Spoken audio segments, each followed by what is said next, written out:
I'm going to share several critical things about prolonged fasting that you need to know. Fasting is very simple, okay? It shouldn't be that hard. Some people overthink it, and those things that are really simple are usually extremely powerful, and that's what fasting is.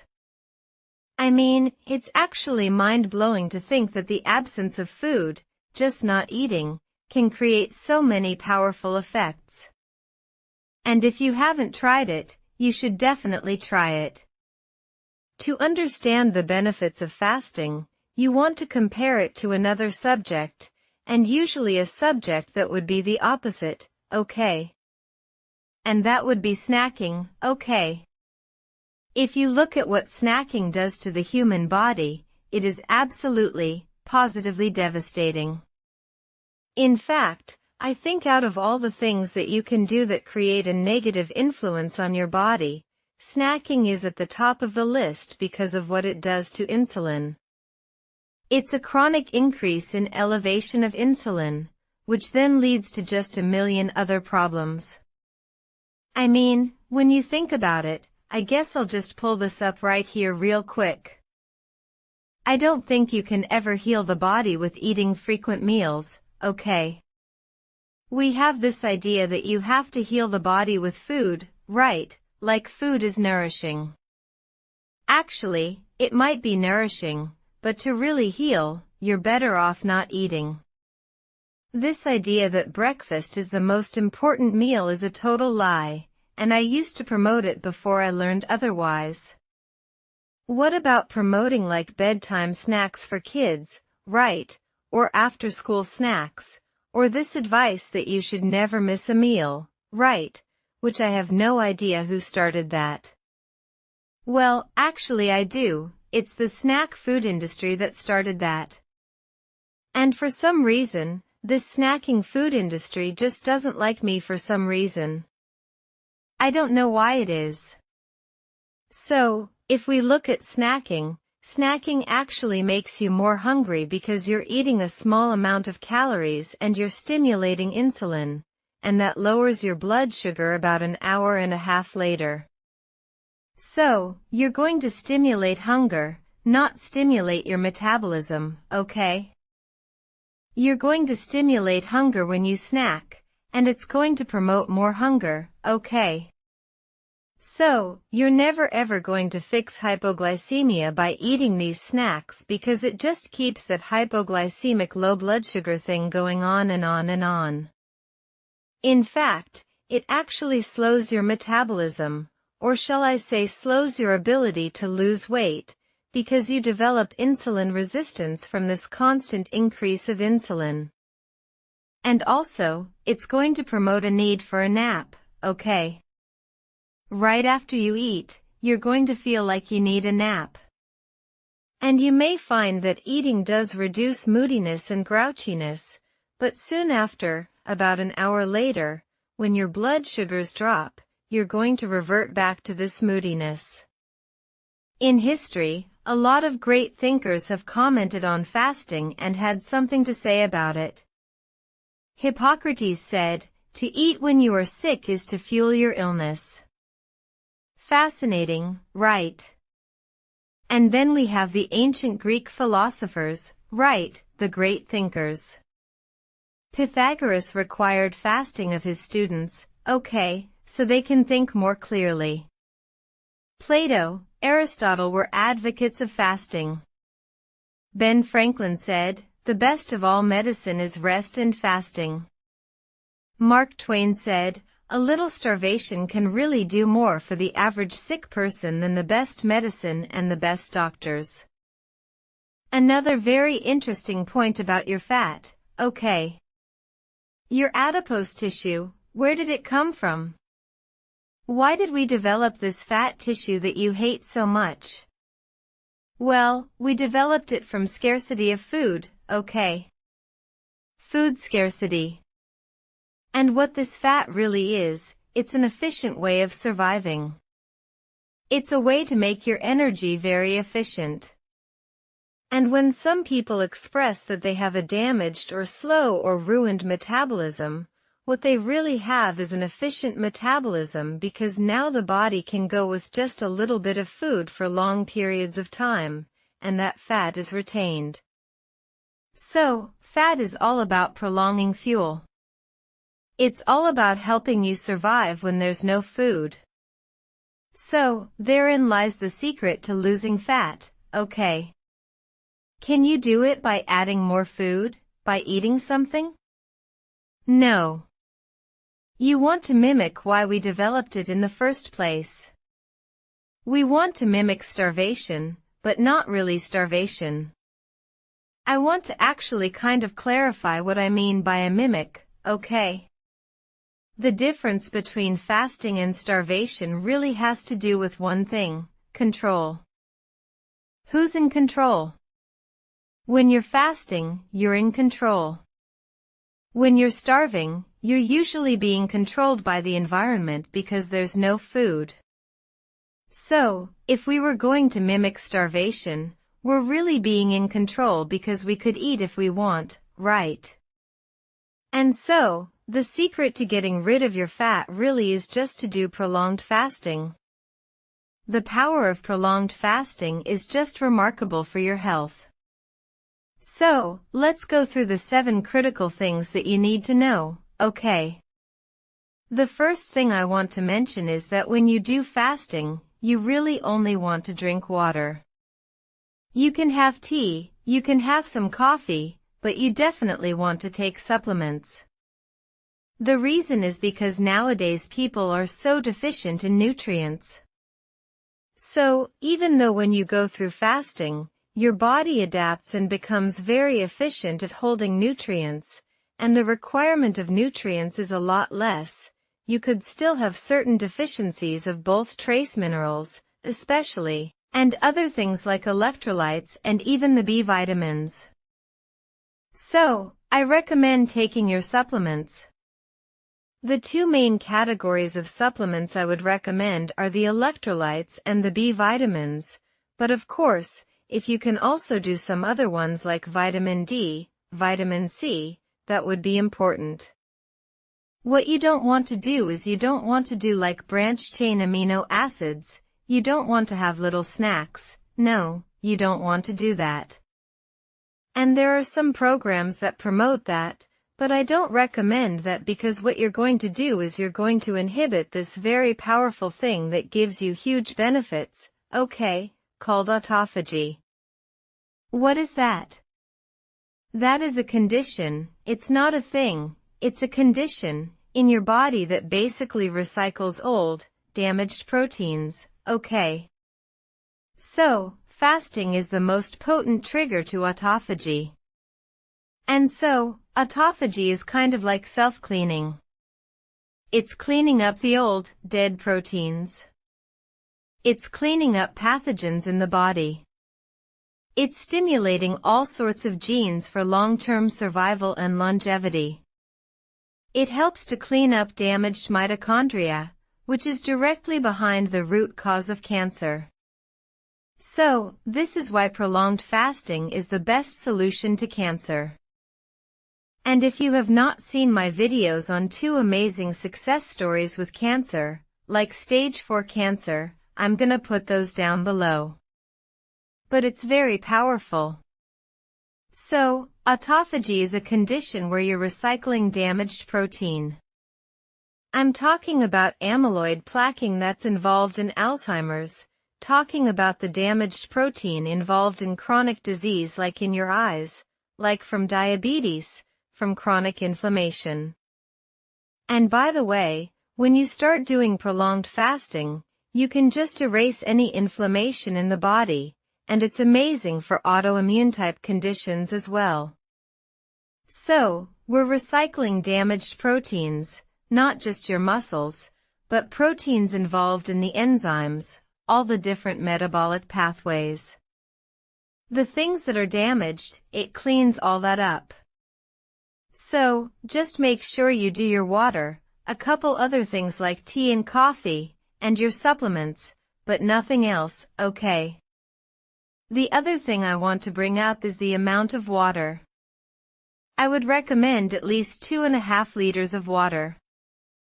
Now, there are dry fasts, and that's a whole different thing, but for most of you watching, I don't recommend you do that. Do a water fast, so you're basically drinking a good amount of water. What's interesting about doing a fast is your body will make its own water out of fat, but that's for another video. I just recommend you drink enough water. And the reason I recommend you drink water is when you start fasting, boy, you just dump your glycogen, okay? Your stored sugar, and you're burning up the sugar first. And then with that is the release of a lot of fluids because you have a tremendous amount of water that's tied in with this stored blood sugar in your muscles and your liver. So, you're going to get rid of a good amount of fluid initially, and with that becomes a loss of electrolytes. So, you want to put back in those electrolytes. Probably the biggest risk of doing these fasts, okay, is when you're doing them without electrolytes because you can create a lot of problems with your heart. You can faint, you can even have heart attacks. Why? Because you're basically depriving your body of key electrolytes. And realize that sodium chloride is also part of electrolytes, okay? So, you need salt and other electrolytes. If you feel weakness in your muscles, that is an indication that you need more salt, okay? And of course, I'm talking about sea salt and electrolytes. I'm also talking about potassium, magnesium, calcium, things like that. Now, let's go into number 3, refeeding. This is when you start to eat again. Now, I'm not talking about intermittent fasting right now, I'm talking about prolonged fasting. When you're fasting 48, 72 hours, you're fasting 5 days, you're fasting 14 days, 21 days, 30 days, whatever. And you could do a 5-day or even a 21-day fast several times a year and just keep your health at a whole new level. Some of the problems with fasting that I want to bring up are, you don't want to do fasting when you're pregnant, when you're lactating. You don't want to do fasting if you have anorexia. However, if you have stage 4 cancer or cancer in general, personally, I would do prolonged fasting immediately. So, if you're doing a prolonged fast, what do you eat coming off the fast? Well, you want to do something healthy, of course, but you don't want to do a big meal, okay? And you especially do not want to do something with refined carbs and sugar. The reason is because you're going to create a huge shift of potassium out of the cell. And 98% of all your potassium should be inside that cell. So, in order to store sugar, you need potassium. So, you're going to just suck out this potassium too fast, and you're going to end up with a severe imbalance of potassium in the blood. Inside the cell, there's going to be this huge imbalance, and that can create some dangers. So, do not do regular foods or refined carbs when you come off this prolonged fast. Instead, do a little bit of salad, maybe a little egg, just a little bit of something, and then wait for a couple hours. And then you can maybe have a little bit of nuts and wait for a little bit, do a little avocado, and gradually kind of come out of this, okay? You do not want to do a big meal, like I did, and that was a really good demonstration of what not to do, because I just pigged out. I ate all this food at this huge meal, and oh my goodness, did I end up with a serious digestive problem? Tired, and I'm like, okay, I will never do that again. In fact, I need to have other people learn from my mistakes. Alright, if you're doing a prolonged fast, and I'm saying probably 72 hours or longer, realize that all these ketones are going to make you pretty acidic. It's not a bad thing. It's just that if you're doing apple cider vinegar and you're adding that, you're going to add some more acidity, and that can throw off your pH. And you may find that your pulse rate is like a very loud, pounding pulse rate in your ear. That's going to make it difficult to sleep because your pH is off. And your breathing might be affected too, like air hunger, like can't get enough air. So, don't do the apple cider vinegar if you're doing a fast longer than 72 hours. You may want to do some baking soda, just a little bit, like 1/8 of a teaspoon in some water, and drink that, especially if you start having a buildup of like a gout symptom from the uric acid that goes up. Uric acid is one of the most powerful antioxidants in your blood, and it's a normal thing. But some people that are predisposed to gout might have a flare-up, especially when they are doing this initially, okay? But normally, it's not a situation. Number 5, do the healthy version of the ketogenic diet. Don't just go back to regular foods because, first of all, the carbs are going to kind of nullify some of the benefits that you had, okay? Because this whole goal of doing fasting is to get rid of the bad effects of a high-carb diet and a junk food diet. So, why would you want to go back to that? So, I would highly recommend combining healthy keto with intermittent fasting, okay? Number 6, dawn phenomenon. What is that? That has to do with your blood sugars going up, okay? Maybe between 5 in the morning to 8, like all of a sudden your blood sugars go up, like you didn't eat any sugar. Where is that sugar coming from? Well, your liver is making sugar, okay? There's a problem with insulin resistance, which is still occurring because it takes quite a while to get rid of that condition. It could take months, even up to a year or a little bit longer, to fully get rid of that. If you have the dawn phenomenon, all that means is that you have insulin resistance, okay? And I wouldn't worry about it too much. However, if it concerns you, I would go for a long walk and just burn off that sugar. It's not coming from your diet, okay? It's just your liver is making the sugar, and that's a big difference between consuming sugar. You're not going to have a problem. And also, that problem is going to go away with time. Versus some people might think, oh, fasting is bad because it raised my sugar, so I'm going to stop doing that. That would be a mistake. And so, a couple other little things you can do. You can probably take berberine or other things like cinnamon to help reduce insulin resistance, okay? Alright, number 7, knowing when to break your fast. Now, should you just dive right into a prolonged fast? Well, you know what, you could. Are you going to feel great? Maybe not, especially if you haven't fasted. You're gonna have to go through a period of time where your body adapts, and so it might take you several days before you start feeling good.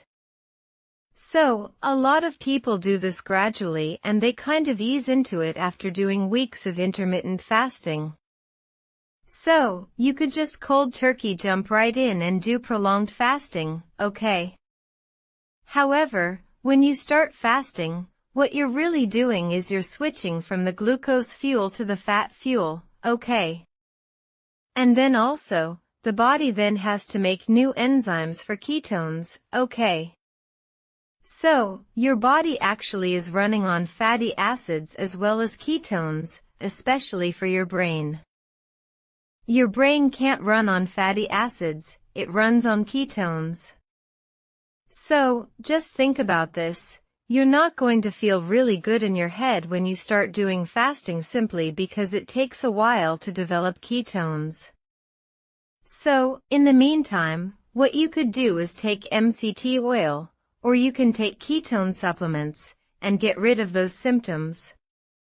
However, You may not feel good mentally at first, but then you start adapting, and your appetite goes away, and you feel good. That's a really good indication that you've adapted, okay?